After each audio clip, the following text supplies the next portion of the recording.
सच्ची सहेली, महिलाओं के लिए सबसे भरोसेमंद औषधि एवं टॉनिक। बंड विकास मेले के समापन पर मुख्यमंत्री पुष्कर सिंह धामी ने लिया हिस्सा। स्थानीय उत्पादों, मंगल गीतों और स्वयं सहायता समूहों को बढ़ावा देने की घोषणा। सोशल मीडिया पर उठ रहे राजनीतिक आरोपों पर राज्य मंत्री ज्योति प्रसाद गैरोला ने कहा, बीजेपी हमेशा कानून और संविधान का सम्मान करती रही।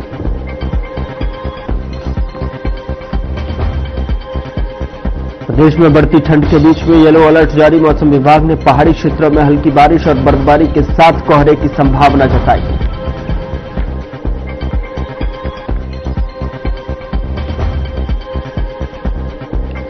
अंकिता भंडारी हत्याकांड में वायरल ऑडियो से सियासी घमासान। बीजेपी संगठन मंत्री ने कांग्रेस पर राजनीति करने का लगाया आरोप।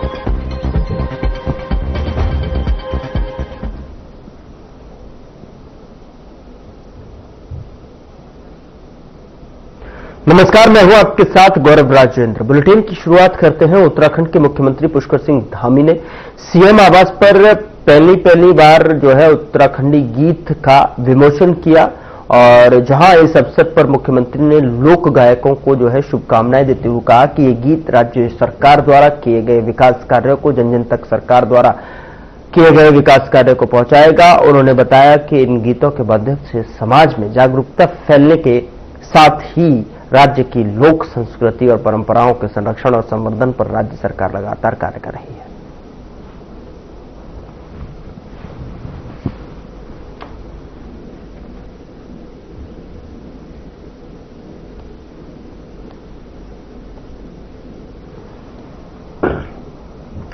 मुख्यमंत्री पुष्कर सिंह धामी ने प्रदेश के प्रथम मुख्यमंत्री स्वर्गीय नित्यानंद स्वामी की जयंती के अवसर पर मुख्यमंत्री आवास में उनके चित्र पर श्रद्धासुमन अर्पित कर उनका भावपूर्ण स्मरण किया। तो वहीं इस मौके पर मुख्यमंत्री ने कहा कि नित्यानंद स्वामी के नेतृत्व में राज्य की प्रशासनिक नींव सुदृढ़ हुई। साथ ही उन्होंने कहा कि स्वामी का जीवन समाज और राष्ट्र सेवा के प्रति समर्पण और नैतिक मूल्यों और लोक कल्याण के आदर्शों पर प्रेरक उदाहरण रहा है।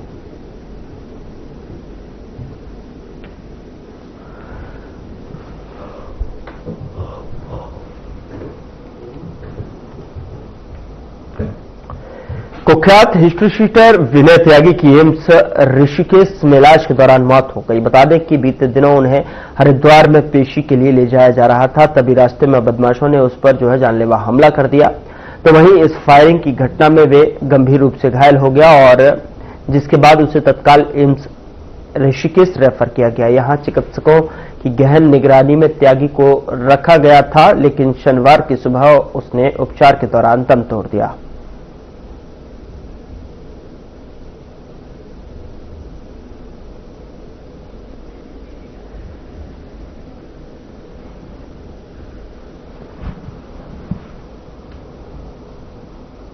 हल्द्वानी में बीजेपी के अनुसूचित मोर्चे के पदाधिकारी ने प्रदेश प्रभारी दुष्यंत गौतम पर सोशल मीडिया में लग रहे आरोपों पर सफाई दी है। इस दौरान उन्होंने कहा कि अनुसूचित समाज से निकलकर राष्ट्रीय महामंत्री बने दुष्यंत गौतम पर कांग्रेस का षड्यंत्र चलाकर अनर्गल और आधारहीन आरोप लगाए जा रहे हैं।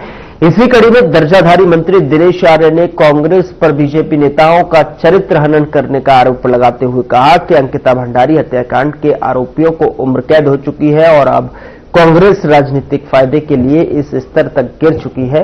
उन्होंने कहा कि आज अनुसूचित समाज इस कृत्य की घोर निंदा करता है।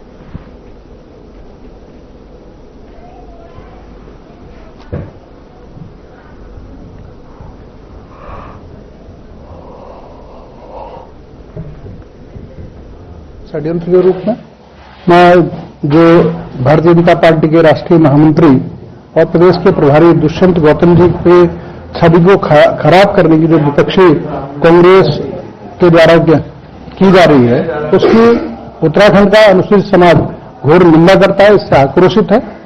क्योंकि दुष्यंत गौतम जी भारतीय जनता पार्टी के वरिष्ठतम नेता हैं। आज देश में एक अनुसूचित समाज के नेतृत्व के रूप में उनकी छवि बनी है, उसकी छवि को खराब करने की जो कोशिश की गई है, इसकी हम निंदा करते हैं। और जितना, क्योंकि समाज में एक घटना घटी थी कुछ समय पूर्व, तीन वर्ष पूर्व, और उस बहन के साथ हम भारतीय जनता पार्टी सहित सब लोग थे कि जो घटना घटी, और उस घटना के बाद उसमें जो दोषी थे उन तीनों दोषियों को आज उम्र कैद की सजा है। जाने अनजाने में कांग्रेस क्योंकि उत्तराखंड में अपना पूरा आधार खो चुकी है और इस तरह के बार बार वो मुद्दे उठाती है और भारतीय जनता पार्टी के नेताओं का चरित्र हनन करने की कोशिश करती है। इस कारण भारतीय जनता पार्टी का अनुसूचित समाज जगह जगह अपना विरोध प्रदर्शन के रूप में यह प्रयास कर रहा है कि इस तरह की जो हमारे राष्ट्रीय महामंत्री दुष्यंत गौतम जी की छवि को खराब करने की जो कोशिश की जा रही है उसकी निंदा हम लोग करते हैं। दिनेश जी, आपके पूर्व विधायक जो ज्वालापुर से हैं, उन्हीं के ऑडियो वायरल हुए, सब कुछ तो वो अपने मुंह से।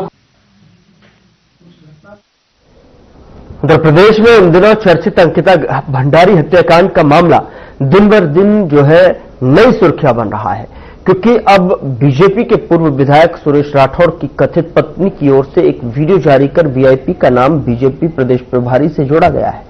ऐसे में कांग्रेस को भी बैठे बिठाए एक मुद्दा मिल गया है और कांग्रेस ने पूरे मामले की सीबीआई जांच की मांग कर दी है, जिस पर बीजेपी विधायक और प्रवक्ता खजन दास ने कांग्रेस पर आरोप लगाते हुए कहा कि इस तरह की कृत्य कर कांग्रेस और उक्त महिला अनुसूचित जाति समाज की छवि को धूमिल करने की कोशिश कर रहे हैं।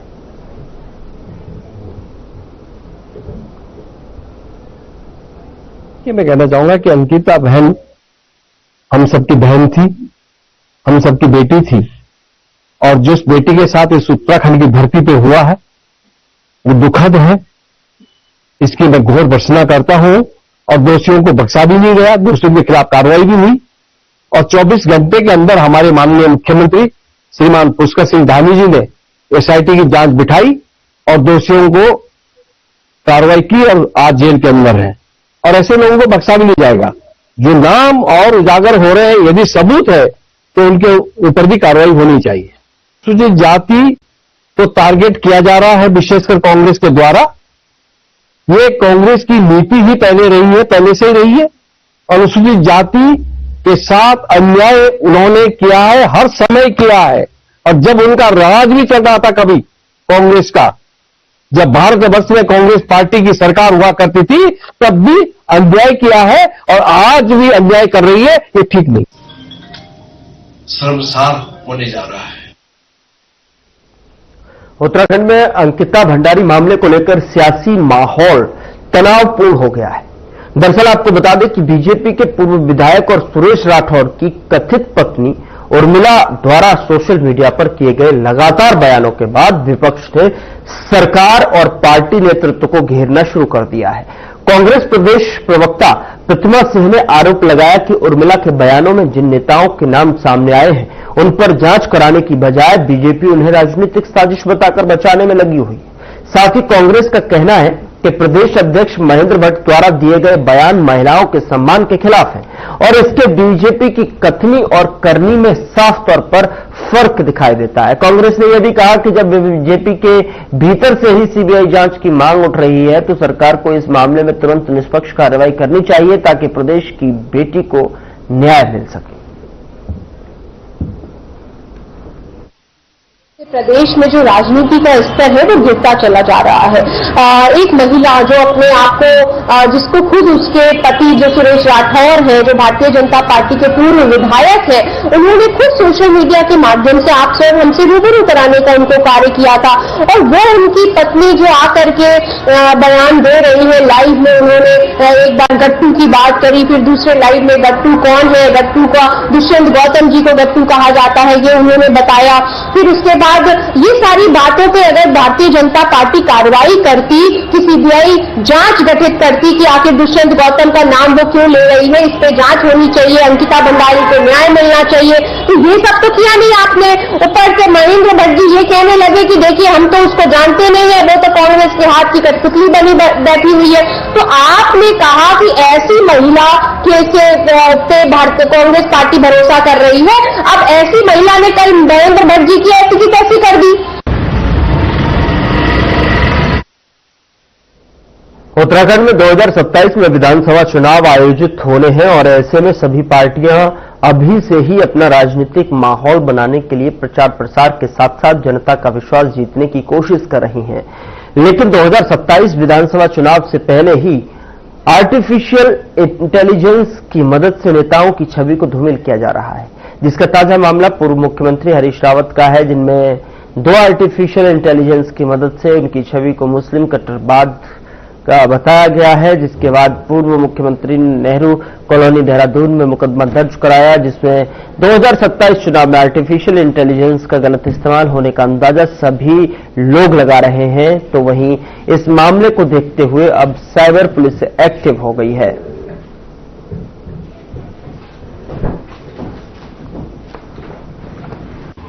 तो पहले ट्रेस करके मतलब खत्म। हमने कुछ साइबर एसटीएफ साइबर में आईजी सर के निर्देशानुसार कुछ टूल्स हमने बाय किए हैं और इवन रेंट पे लिए हैं। वो टूल्स क्या होते हैं, आपकी सोशल मीडिया साइट से एक्सट्रैक्शन टूल्स हैं, एक तरह के एआई लेड एक्सट्रैक्शन टूल्स हैं। तो वो यूआरएल्स को ग्रैब करते हैं, यूआरएल्स को एक्सट्रैक्ट करते हैं और वैसे यूआरएल्स को हम एक्सट्रैक्ट करते हैं, उनको देखते हैं और फिर उन पे जांच होती है और जांच होने के बाद कार्रवाई होती है। सुप्रीम कोर्ट के आदेश पर ऋषिकेश और आसपास के इलाकों में खाली पड़ी वन भूमि पर कब्जा लेने पहुंची वन विभाग की टीम का जबरदस्त विरोध किया गया। जहां इस मौके पर शिवाजीनगर, बापूग्राम और अन्य इलाकों में लोगों ने कार्रवाई का विरोध करते हुए हंगामा किया, तो वहीं हंगामा कर रहे लोगों ने बताया कि वन विभाग कोर्ट का हवाला देकर हजारों लोगों को डराने का काम कर रहा है।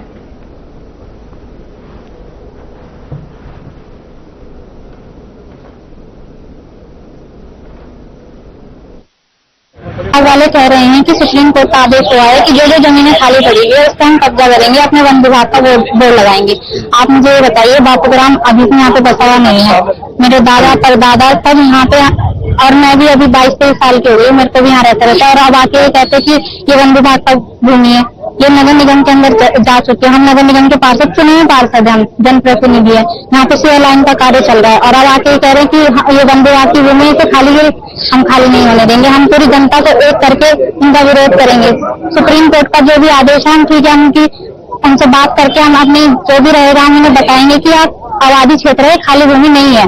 मैं यहाँ पे पहुंचा हूँ और 2-3 दिन से न्यूज़पेपर के माध्यम से जानकारी मिली कि सुप्रीम कोर्ट का कोई आदेश है कि वन विभाग को 20 बीघा बापूग्राम, मीरानगर, गीतानगर, अमित ग्राम जो वन विभाग की भूमि को नपत करने का इनको आदेश दिया गया है करने का। मेरा ये मानना है कि एक और सरकार रेगुलाइज करने की बात करती है, एक और सरकार तमाम योजनाओं के तहत लोगों को घर देने की बात करती है, वहीं दूसरी ओर सरकार की पैरवी इतनी कमजोर पड़ती है कि सुप्रीम कोर्ट में जहां पर बसावट है, मेरे पीछे ही 50 मीटर की दूरी पर एक स्कूल है, स्कूल पर करोड़ों रुपए की बिल्डिंग सरकार के द्वारा भी बनाई गई है, वो भी तो फॉरेस्ट लैंड है अगर देखी जाएगी तो सरकार अगर यहाँ पर डेवलपमेंट के काम कर रही है, अभी ये रोड बन रही है, इसमें सीवर लाइन बिछाई गई है, तो ये सीवर लाइन क्यों बिछाई गई है अगर ये गड़बड़ थी तो?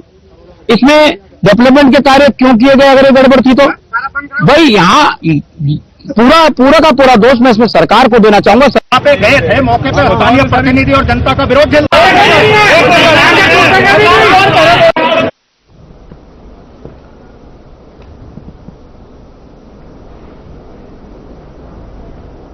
यहाँ रुक रहे छोटे से ब्रेक के लिए, ब्रेक के उस पार खबरों का सिलसिला लगातार जारी है।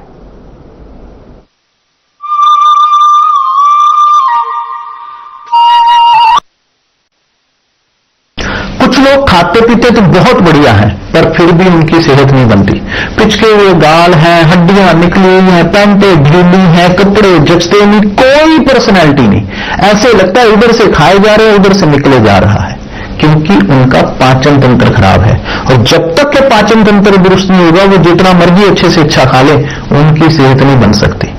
इसलिए हमारी संस्था सन्यासी आयुर्वेदा ने एक ऐसी दवा का निर्माण किया है जो कि आपके लीवर को, आपके पाचन तंत्र को दुरुस्त करने का काम करती है, ताकि आप जो भी खाएं उसका पूरे का पूरा निचोड़ आपके शरीर को लगे, आपकी भूख बढ़े, खाया पिया सही से लगे, नया खून बने, हड्डियों में जान आए, वजन बढ़े और आप मोटे तगड़े खूबसूरत पर्सनैलिटी के मालिक बन जाएं।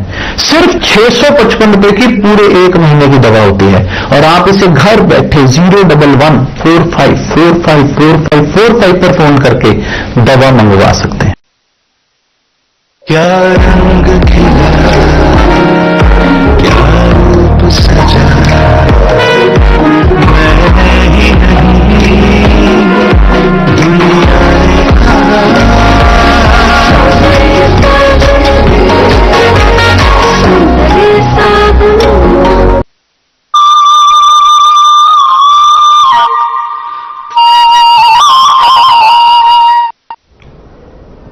ब्रेक के बाद स्वागत है आपका। खबरों में आगे बढ़ते हैं। काशीपुर के मानपुर रोड पर एक कश्मीरी फेरी वाले बिलाल के साथ में कुछ शरारती तत्वों ने नफरत फैलाने की कोशिश की। बता दें कि इन आरोपियों ने बिलाल नामक युवक को जबरन धार्मिक नारे लगाने के लिए प्रताड़ित किया और उसके विरोध करने पर आरोपियों ने युवक के साथ मारपीट की और इस घटना का वीडियो बनाकर सोशल मीडिया पर वायरल कर दिया, जिस पर उधमसिंह नगर के एसएसपी मणिकांत मिश्रा ने मामले का तत्काल संज्ञान लेते हुए कानून की धज्जियां उड़ाने वालों को कड़ा सबक सिखाने के लिए काशीपुर पुलिस को तत्काल जांच कर कार्यवाही के निर्देश जारी किए।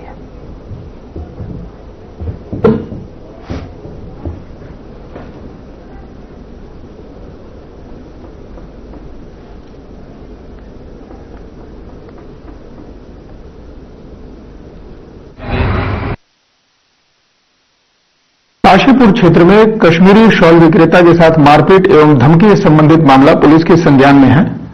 प्रकरण को गंभीरता से लेते हुए कोतवाली काशीपुर में मुकदमा अपराध संख्या 517/25, धारा 191(2), 115(2), 351(3), 352, 304, 62, 292 एवं 126(2) BNS के अंतर्गत पंजीकृत कर नियमानुसार कार्रवाई की जा रही है। दिनांक 24 दिसंबर को सोशल मीडिया प्लेटफॉर्म इंस्टाग्राम पर एक वीडियो वायरल हुआ था, जिसमें काशीपुर क्षेत्र के कुछ युवक कश्मीर निवासी युवक बिलाल, जो कि पिछले 9 वर्ष से उत्तराखंड में अपना व्यापार कर रहे हैं, के साथ अभद्रता करते हुए दिखाई दे रहे थे। यह घटना दिनांक 22 दिसंबर 2025 की है। वायरल वीडियो का पुलिस द्वारा तत्काल संज्ञान लिया गया तथा मामले की संवेदनशीलता को ध्यान में रखते हुए संबंधित सोशल मीडिया प्लेटफॉर्म से वीडियो हटवाने की कार्रवाई भी की गई। जन जन की सरकार जन जन के द्वार प्रोग्राम के तहत दिनेशपुर के आनंद खेड़ा गांव में बहुउद्देशीय शिविर का आयोजन किया गया। शिविर में जिला प्रशासन के तमाम विभागों ने अपने अपने स्टॉल लगाए और मौके पर ही ग्रामीणों की समस्याओं का निस्तारण किया गया और इस मौके पर क्षेत्रीय विधायक शिव अरोड़ा, परगना मजिस्ट्रेट ब्लॉक प्रमुख ज्योति ग्रोवर सहित कई जनप्रतिनिधि और अधिकारी मौजूद रहे। सीएम के निर्देशों पर लगाए गए शिविर के माध्यम से ग्रामीणों को सरकारी योजनाओं की जानकारी दी गई और उनकी समस्याओं का तुरंत समाधान किया गया।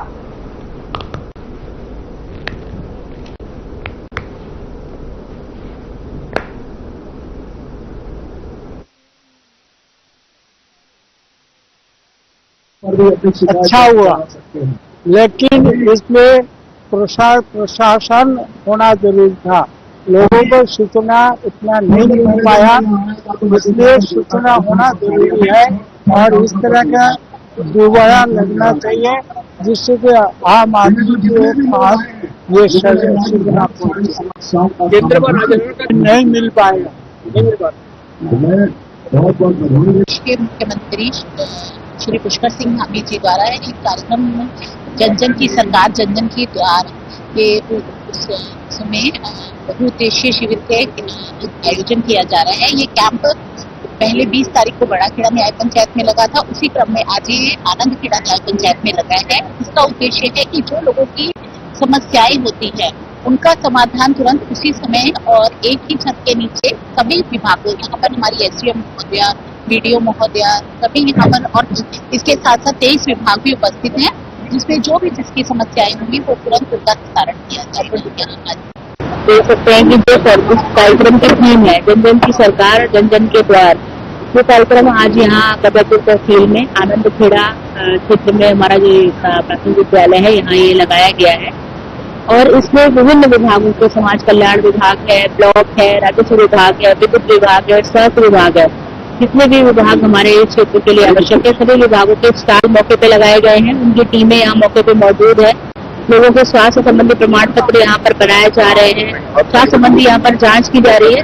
इसके तहसील से अगर किसी को किसी भी प्रकार के प्रमाण पत्र की आवश्यकता है तो उसको यहाँ पर बनाया जा रहा है। इसके अलावा जो लोगों की समस्याएं हैं उनको यहाँ पर पंजीकृत करते हुए उसका निस्तारण कराया जा रहा है। पुष्कर सिंह धामी जी, जिनके नेतृत्व में पिछले 4 साल में जन कल्याण की सरकार चल रही, उन्होंने संकल्प लिया है जन जन की सरकार जनता के द्वार। ये 45 दिन का अभियान है। ये 45 दिन के अभियान के रूप में सरकार के सभी विभाग जिनसे आम जनता का सरोकार होता है वो हर न्याय पंचायत में जनता के बीच में जा रहे हैं। या समाज कल्याण से लेके, तहसील से लेके, खाद्यान्न विभाग से लेके, स्वास्थ्य विभाग से लेके, स्वास्थ्य विभाग एक्सरे कर रहा है, ब्लड सैंपलिंग चेक कर रहा है, समाज कल्याण विभाग हमारी वृद्धावस्था पेंशन, हमारी विधवा पेंशन, हमारी विकलांग पेंशन और साथ ही साथ हमारे जितने अन्य विभाग है, खाद्यान्न विभाग है, राशन कार्ड की कोई समस्या है, राशन कार्ड की समस्या, लेबर जो है हमारा श्रम विभाग है, लेबर कार्ड की समस्या है, उनके लेबर कार्ड की समस्या की जा रही है, उसका समाधान किया जा रहा है। डेयरी विभाग के है, ऐसे जितने 23 विभाग यहाँ पर आकर एक साथ इस गांव पंचायत की वो लोग जो कहीं भी सरकारी विभागों में जाने के कारण से वहाँ वंचित रह जाते हैं। घोषणा पत्र पे क्या कार्रवाई हुई है उसके बारे में आप हार्दिक स्वागत और प्रधान जी आपसे